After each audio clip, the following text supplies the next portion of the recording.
السلام عليكم ورحمة الله وبركاته. الحمد لله الذي نحمده ونستعينه ونستغفره ونؤمن به ونتوكل عليه. أما بعد. அன்பிற்குரிய அல்லாஹ்வின் நல்லடியார்களே, அன்பு சகோதரர்களே, நாம் தொடர்ச்சியாக பார்த்து வரக்கூடிய துஆக்களினுடைய திக்ருகளினுடைய தொகுப்பில் இன்று நாம் பார்க்க இருக்கின்ற விடயம் என்னவென்றால், தஹஜ்ஜத்தினுடைய நேரம்.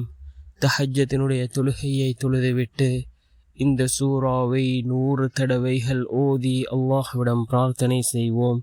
யாரையும் கைவிடாத ஒரு சூறா, மிகவும் வேகமாக நமக்கு பதில் வழங்கக்கூடிய ஒரு சூறா, நம்முடைய துஆக்கள் அல்லாஹ்விடத்திலே கபூலாக கூடிய மிகவும் சிறந்த ஒரு சூறாவை தான் நாம் இன்றைய வீடியோவில் பார்க்க இருக்கின்றோம்.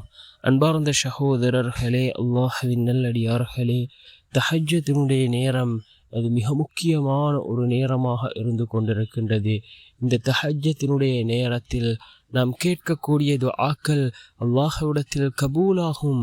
அதே போன்று இந்த தஹஜ்ஜத்தினுடைய நேரத்தில் அல்லாஹ் கீழ்வானுக்கு இறங்கி வருகின்றான்.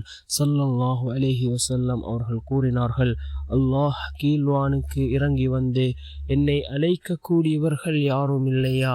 அவர்களுக்கு பதில் வழங்க நான் காத்து கொண்டிருக்கின்றேன். என்னிடம் உதவி தேடுபவர்கள் யாரும் இல்லையா? அவர்களுக்கு உதவி செய்ய நான் காத்து கொண்டிருக்கின்றேன். என்னிடம் ஆரோக்கியத்தை கேட்பவர்கள் யாரும் இல்லையா?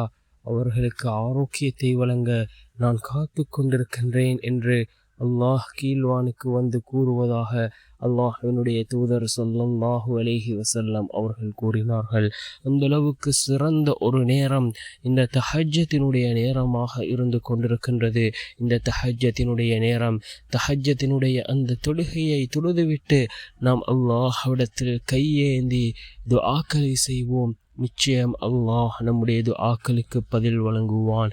இந்த சூரா இது மிகவும் சிறந்த ஒரு சூரா. அல் குர்ஆனிலே இருக்கக்கூடிய மிகவும் சிறிய சூரா. அந்த சூரா தான் சூரத்துல் கௌசர். பிஸ்மில்லாஹிர் ரஹ்மானிர் ரஹீம்.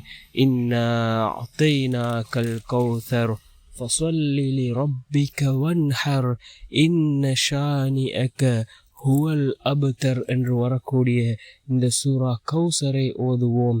ஓதி அல்லாஹ்விடம் பிரார்த்தனை செய்வோம். நிச்சயமாக அல்லாஹ் ஜல்ல சுப்ஹானஹு வ தஆலா இந்த சூரா கௌசரை ஓதி நாம் அல்லாஹ்விடம் பிரார்த்தனை செய்தால் நிச்சயம் அல்லாஹ் கபூல் செய்வான். நம்முடைய எல்லா நிலைமைகளையும் அல்லாஹ் சீர்படுத்தி தருவான்.